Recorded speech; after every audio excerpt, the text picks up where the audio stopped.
Jonty, we're down at pitchside. We can feel how warm of an afternoon it's been out there. Plenty of your lads have put in big shifts today. It's going to maybe seem a bit daft what I'm going to say, considering you've conceded 58 points, but I don't think your side disgraced themselves today.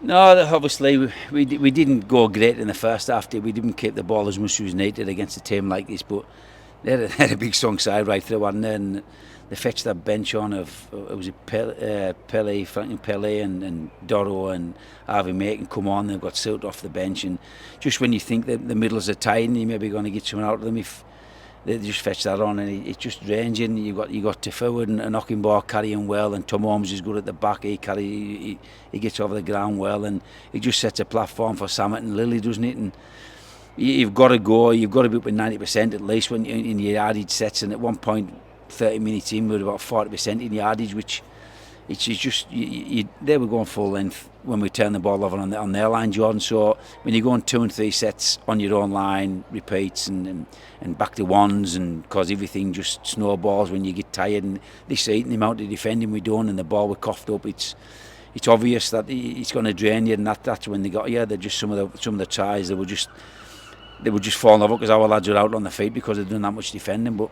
it's a lesson in. I did give them a bit of a free rein today regarding some second phase stuff after seeing what Barry done last week. It caused them a lot of problems around the ruck when the second phase stuff. So, but if your skill's not there, and then you're defending another 3 sets and you're tight again and you cough the ball up on tackle 1 when you made a break halfway down the pitch after 30 minutes and you cough the ball but you defend again. So we were defending 3 or 4 sets at a time because we weren't completing, Jordan, and he just absolutely sucked the life right out of us, mate. And that's basically what happened today. The energy battle was won early doors by them, and they're relentless, mate. You had an opportunity in that first set where your side were pulled down just short of the line. They go down from the resulting set and go and score, and following that sort of set the tone for the game. You mentioned there the energy battle. They were absolutely relentless. They've got a big starting pack. They had a big bench, and like I say, in this heat when they were just rolling set after set after set, it drained the energy, and they were able to get the rewards were it for the Bulls. Yeah, we broke them on the first set, didn't we? We ended up on the goal line, and it was I can't mind if it was an offload or a short pass, and he'd just come off somebody's chest, but they go down, and they scored in the corner where it was just a kick through, and we just took an air swing at it and they touched the ball down, you know what I mean? So if we put that in Rose head, they don't score. Next time we get the ball, we knock on coming out off our goal line, and next time we get the ball, it's a slow play the ball off. I can't mind who it was, and then we get a lad pushed back over the line. So that's not a great time, not a great way to start the game against when we talked about completing high and kicking and chesting hard, but we didn't even get the kick and chest half the time, Jordan, because we turned the ball over. And a team like this, mate, they're good right through. They've got some real good top class players, and the big men, the big strong men, and they've got 2 good halves there in Samet and Lily when all they've got is good ball, you know what I mean? So they're going to cause you problems, and that was it. If we completely be better in yardage, mate, you make it a little bit hard for teams like this, but we didn't do that today, did we? It's been a turbulent week, obviously, following the statement from Les earlier in the week. You've confirmed to us on the radio when we were speaking earlier on that your side haven't trained this week. It's been a real. You mentioned it's probably the worst week you've had as part of your time at Whitehaven. Do you hope, obviously, now that you can try and put this forward, get on the training paddock this week and go into the Doncaster game this week, because they're all becoming huge games now? I know people will say this scoreline, mate, 58-0, and I'll tip you out for these lads today. They could have easily turned around and said, I'm not playing. I'm not playing, but they didn't. They've all got the club at heart, and they've put their hand up to come here and have a dig, and we've just caught a good side. We've been off and they've been on, and they've absolutely took us to the sword, haven't they? But regarding this week, out of that 16 that I've got there, I've gone to check up on 4. I think 2 of them will be missing next week, so I don't know where I'm going to go with that, and I'll hopefully wait on another 2 that maybe will be able to play next week. So I've just had a quick look through the squad from today.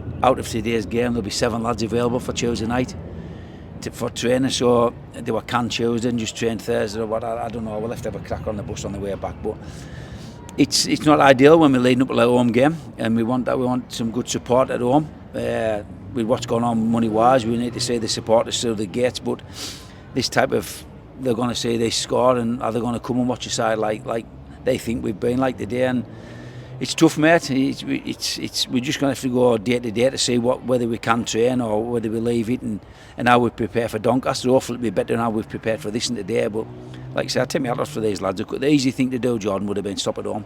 The easy thing, but they've done the hard thing, mate. They put their hand up, they come and they had a dig, and that's right now. That as coaches, you want to win and you want to compete, but right now, in the big scheme of things, the big picture, the state of the club, I just want to thank them lads for turning up, mate. To be fair. You've mentioned there before, lads, you've got the check-up on. Lachlan Hannigan and Will Evans sort of left the field, and I've seen Will on crutches. What was the injuries with them two? I think Will's the worst of the two. He's a recurrence of a foot injury that kept him off for a few weeks earlier on in the season.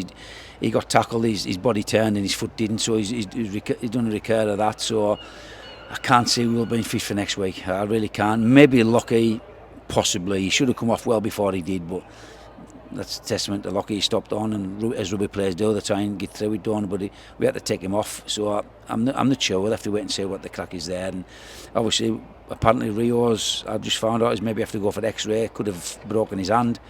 And just Curtis teammate, Curtis, he's put his hand up every week, and he shouldn't be playing. He's got a groin injury that should keep him off for 3 or 4 weeks, and he just keeps turning up. But you can't train through the week because of it, and then he's pulling up before the warm up and getting rubs at half time. Fair play to him. He keeps putting his hand up to turn up, mate. You named a 19-man squad. Out of that 19-man squad, you only named 16. The news come through late yesterday, if I'm right in thinking, about Noah High, and Waddington's recalled him. So you're not going to have him for the rest of the season. Moving forward, you'll be looking to, obviously, you welcome Joey Romeo back, but you're going to lose a Dean Gebby. You've spoke with Sam Ackroyd today, who won't be available for next week, but he will be available for the Dewsbury game. But it's tough going at the moment with numbers.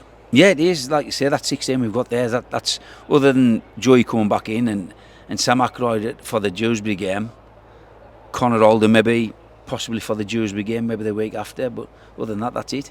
That's what we've got, and hopefully we won't have 4 injuries leading into next week. Hopefully 2 or 3 of them will be declared fit, but we'll just have to wait and see. And that sounds like then the 2 players that were missing today from the 19 aside, Noah High won't be with yourself for the rest of the season? That's what I'm looking at, mate, yeah. And quickly, again, going to Doncaster next week. They are all huge games in the Championship now. Obviously, the survival battle, not just in terms of probably the Championship now, but the club as well. Obviously, it's going to be another difficult week, because you don't know what you're going to be able to do on the training paddock, but you'll be looking whatever you can do to try and make sure it's the best you can be to put in against a performance against Doncaster, who got a very good result against Toulouse last night. Well, they've gone well this year, haven't they? They've got some good experience, all their players. They've got some good overseas lads, and they're flying, haven't they? They are. The fair play to Arnie. He's got them playing well, mate, and they're a good side.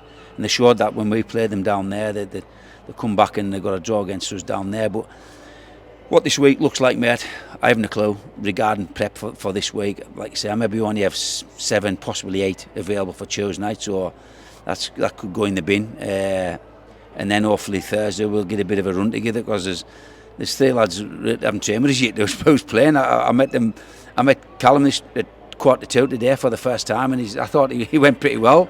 He done well, he carried well, and he defended well on an edge, but it isn't ideal when you just meet your teammates at half an hour before kick-off, is it?